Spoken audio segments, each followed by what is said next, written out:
You're listening to LSPN, the authority on sports-related podcasts. Welcome to the Lovejoy Leopards Football Show, brought to you by the Lovejoy Gridiron Club.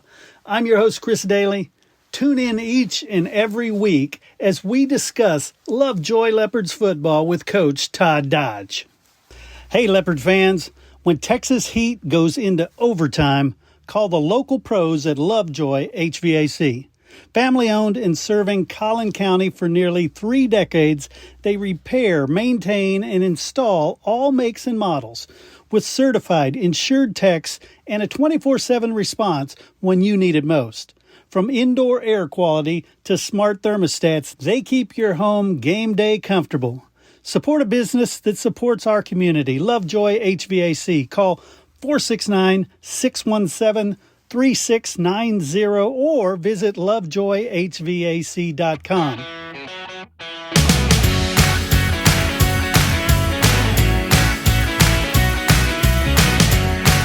All right, everybody, join me in welcoming Coach Todd Dodge to the show. Coach, how are you doing?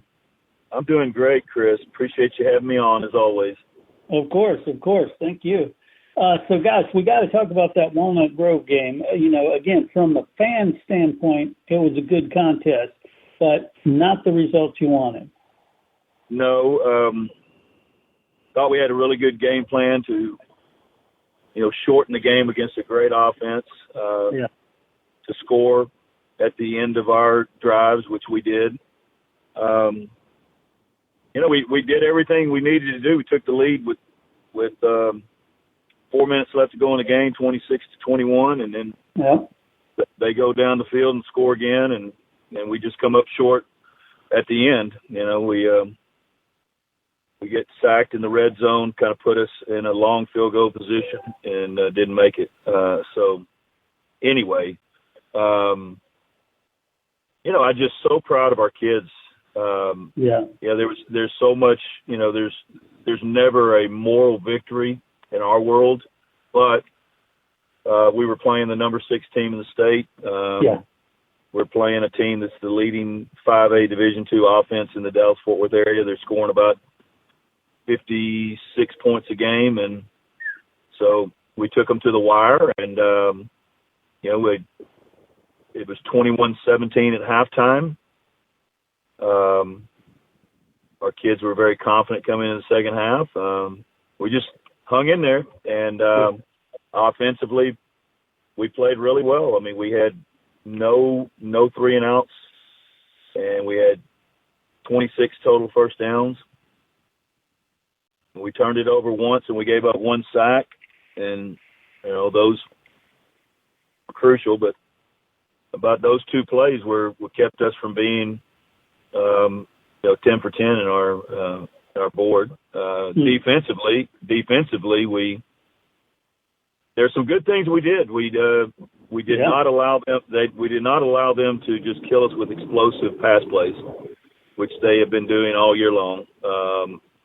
But we did not control their outstanding running back, Cam Newton. He rushed for 251 yards, and that was kind of the difference in the ball game. We did get a field goal. We did turn over a crucial situation in the third quarter that led to a touchdown. And our return game, our kickoff return, was outstanding, other than the first one of the game where we kind of misplayed the ball. But other than that, Gibson, our young sophomore wide receiver, had 3 very explosive returns near the 50-yard line. Our most productive defensive player, two of them, Braden Gills, our free safety, and Ira Toyuka, our other safety. He also plays some corner.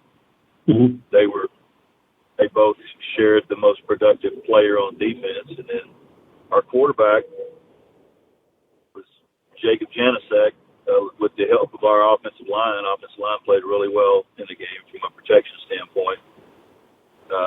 He was 20 of 26 for 308, Our young receivers are just getting more and more confidence every day and every week. So I'm really encouraged, Chris, about this bunch. I think it's safe to say we have not played our best football yet, and and that's exciting.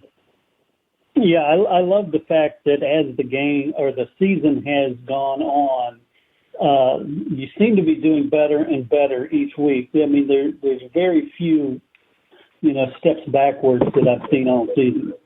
Right. We had the two. We played Anna and Melissa back to back, and those were two very non-productive, disappointing losses. And since then, we've played pretty well. We've done what we need to do, and we're not anything to write home about yet, but we are getting better, and we are playing upwards of 10 sophomores on our team right now. Yeah. Well, let's talk about Denison. You meet them on the road. Both of y'all are tied for fourth right now. That last playoff spot. Talk about what we expect there. Well, as I told our players, I'm able to give a real history lesson on Denison because I coached at McKinney back in the late 80s, early 90s when McKinney and Denison were as big a rivals as there was in the state of Texas. So I've been into Munson Stadium many times.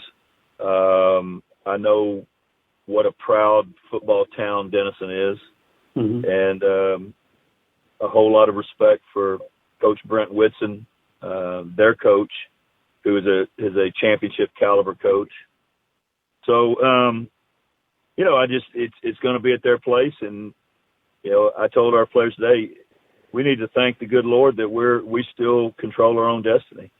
I mean, there's a whole lot of teams in the state of Texas that are playing games 9 and games 10 next week, and they have no chance to go to the playoffs still, and we still control our own destiny. So it's all about us continuing to get better. Defensively, we got to stop the run. They've got an outstanding young sophomore running back that's rushed for somewhere between 700 and 800 yards. They've got one wide receiver that's been very explosive, very, very opportunistic on defense. But, I'm telling my team that if we win, we stay alive. Yeah. And he's telling, Brent's telling his team the same thing. I mean, it's literally, that's the way it goes. And I'm to be able to get that fourth place in a very, very tough district. And so that's where we are. Yeah. And you've been around long enough, seen enough teams. What's your gut feel for this team and how they're responding to the challenges that are there? So, just the gut feel of the boys themselves. Well, I can say that from the last 2 weeks, when we played Emerson, we were in the same boat we are right now. We had to win to stay alive. And we won 39-38. And we grinded our tails off to win that game. A lot of kids showed some real high character in that game. When we played Walnut Grove, we were really a huge underdog. Not many people probably gave us much of a chance to win that game. And we came out, we executed a game plan, and we were about 2 minutes away from beating the number 6 team in the state. So, my opinion of our team right now is very favorable. We just got to continue. We've got to, we got to improve our tackling, bottom line. We got to improve our tackling, and on offense, we've got to continue what we've done well over the last 3 weeks, and that's be very efficient and stay on the field. Try to help our defense out by just staying on the field. being efficient, spreading the ball around. Kicking game wise, it's really not. I mean, our kickoff unit has been outstanding. Our kickoff return has been kind of sporadic, but I think it's trending up. When we've punted the ball, it's been, we need to improve there. Just overall, we can continue to improve in our kicking game. And again, you know, you and I have talked about before, a lot of time a good kicking game performance is not being talked about the next morning. Right. And frankly, we've had too many times where it may be the top topic at the barbershop the next morning. Right. And that's the last thing you want them talking about. That's right. Right on. Cool, Coach. Well, finally, what about health of the team? Everybody doing okay? Good. We had a few nicks last week. We've got one of our linebackers that is he practiced today, and we're hoping that he'll be ready by Friday night. But other than that, we're in pretty good shape. Excellent. All right, Coach. Well, best of luck this week against Denison, and hopefully we're still moving forward next week. Absolutely. Thank you, Chris. Go Leopards.